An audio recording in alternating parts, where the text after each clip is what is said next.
Long ago, when chaos came screaming into existence with the fall of the Old Ones, the newly risen gods of destruction found that there were creatures willing to make deals with them.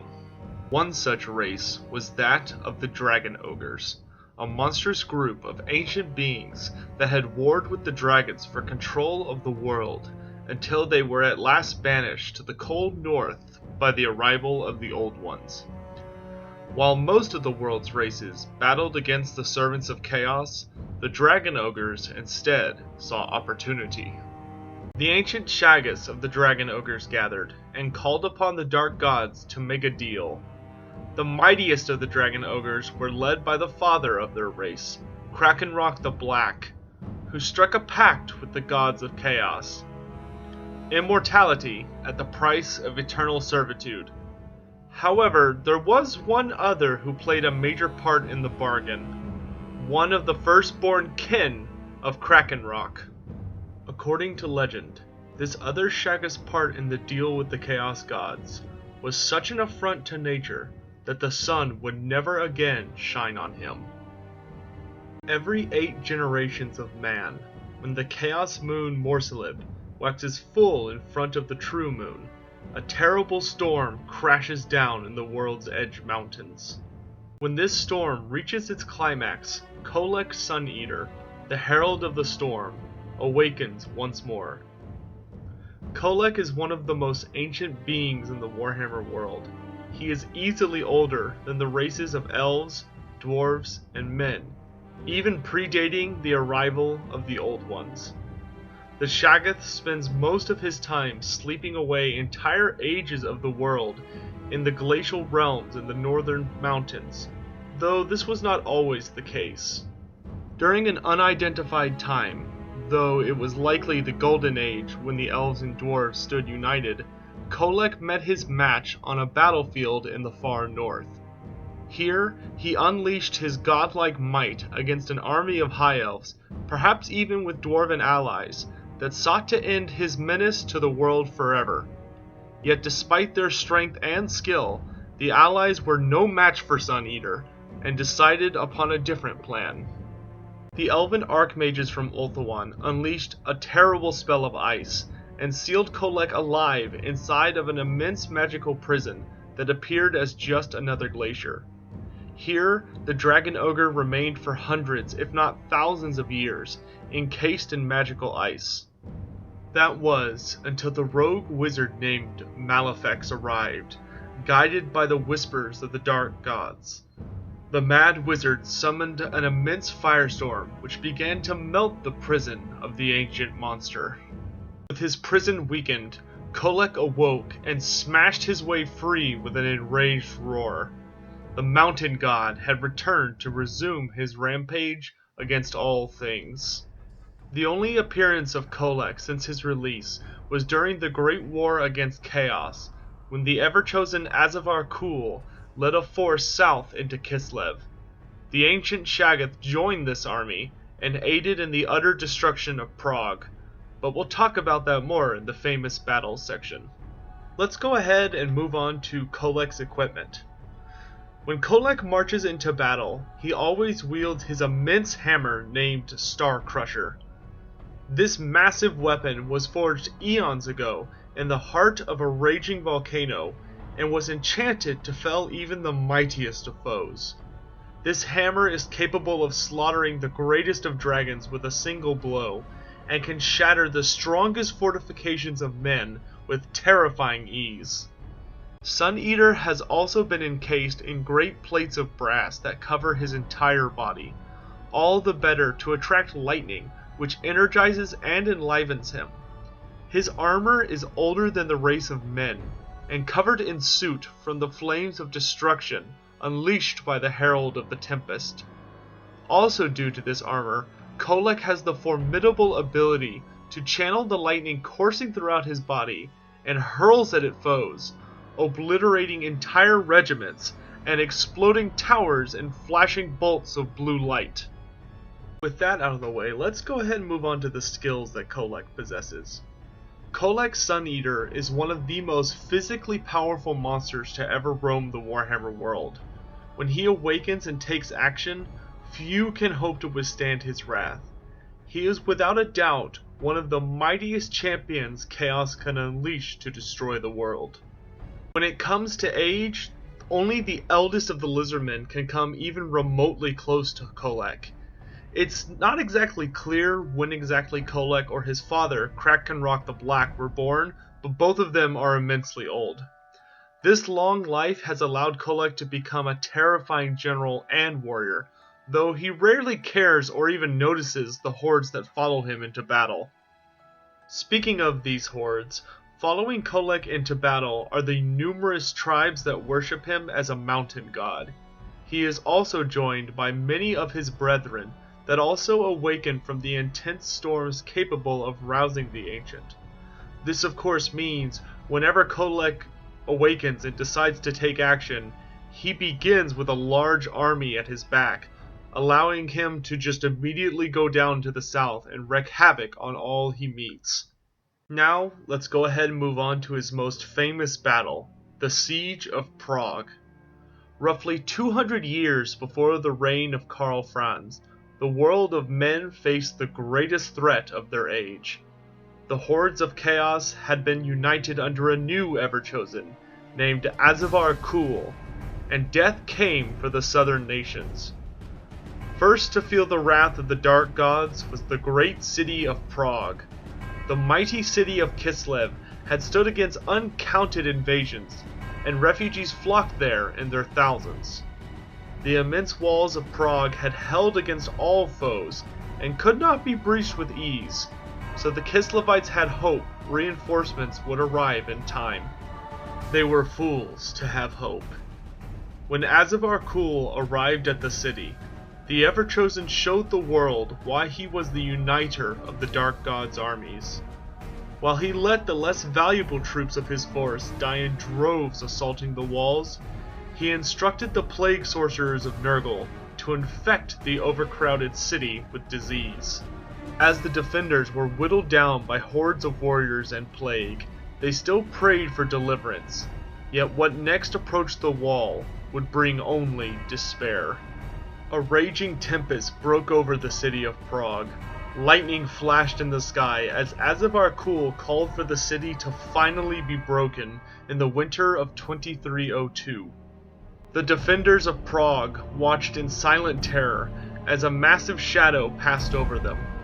Standing above even the mighty ramparts, two orbs of wrath stared down upon the insignificant fortress of man, before an immense hammer was lifted high into the sky. Suddenly, blue lightning flashed and slammed into the towering monstrosity, revealing the form of a Shaggoth larger than any other as the lightning coursed around his brass armor. With a mighty roar that signaled the end of man, Kholek brought Starcrusher down and shattered an entire section of the wall with a single blow. Death had come for Prague. Kholek smashed his bulk through the breach, even as the massive armies of Azavar Kul poured in behind him. He stalked towards the old quarter of the city, crushing men beneath his tread and exploding buildings as he directed bolts of lightning into them. His hammer slaughtered entire regiments with single swings, as the pitiful weapons of mere mortals bounced off his ancient hide. Finally arriving in the old quarter, he destroyed every single temple, crushing the pathetic homes of the weak southern gods with thunderous blows from Starcrusher.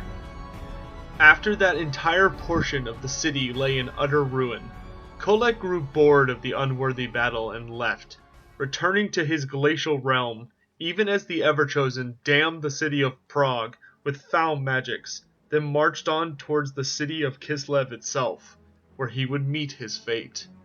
And that will pretty much wrap up all of the information and story for Kholek Suneater. Normally I would have an end time segment like I do for every other character, but Kholek actually did not appear during the Warhammer End Times.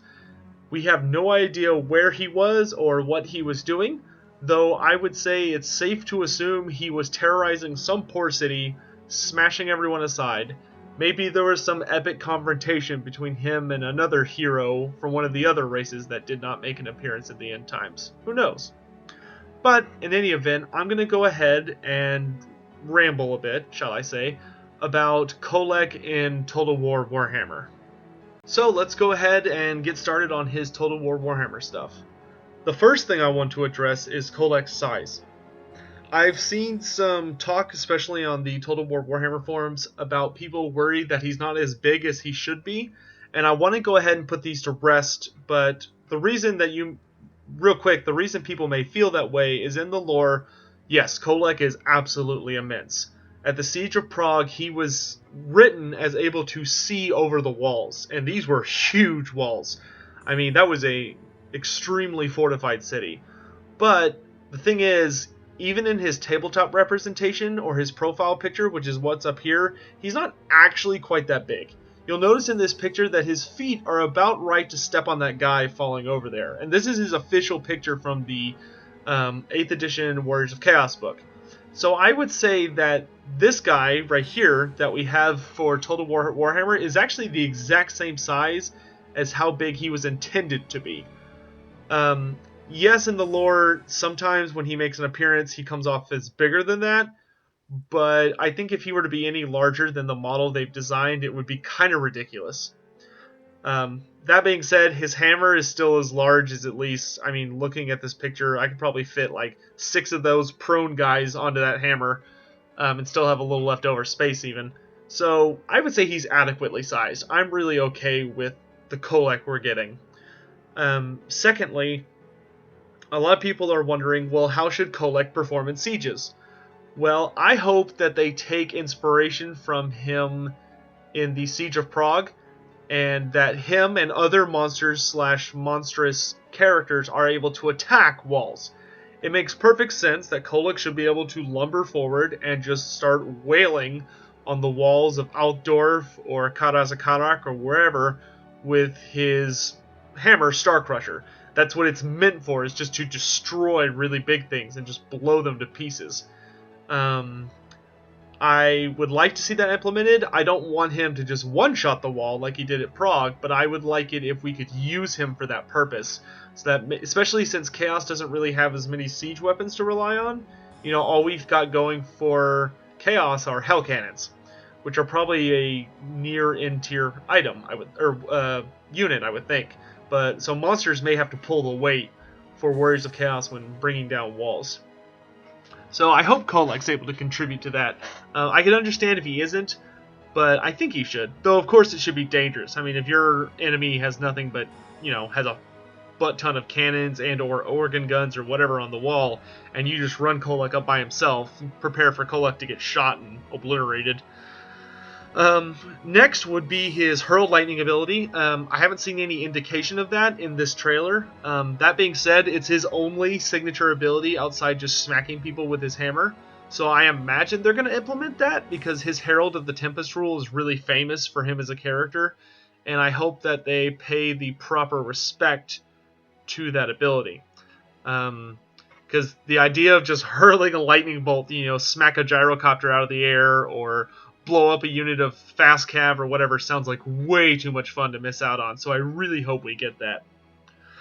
But that's pretty much all I got. I'm curious if they will implement the large target rules from Warhammer, which were large target characters were able to have a much wider general aura to represent that they were so big that they could be spotted by their, you know, troops, and they would have a much greater area of influence. So I wonder if we're going to see that, or if he's just going to be the same as the other regular generals, and maybe only the racial lords like Archaon or Kalfrons might have a bigger area of effect, because that's part of their special rules in tabletop. In any event, that pretty much does it for Kholek Suneater and all the thoughts I have on him. If you have any questions, feel free to leave them in the comment section below, as always. And for today's question, there will always be the obvious, who do you want to see featured next? But second, how about which of the Chaos Lords do you think you want to take into battle? That is, if you're pre-ordering. I understand the fight going on right now about that, and I've gotten a lot of really awesome responses from you guys in the other video. I did want to say that. I've just been blown away by the responses. And I will say I do hope that CA considers finding a better way to implement this.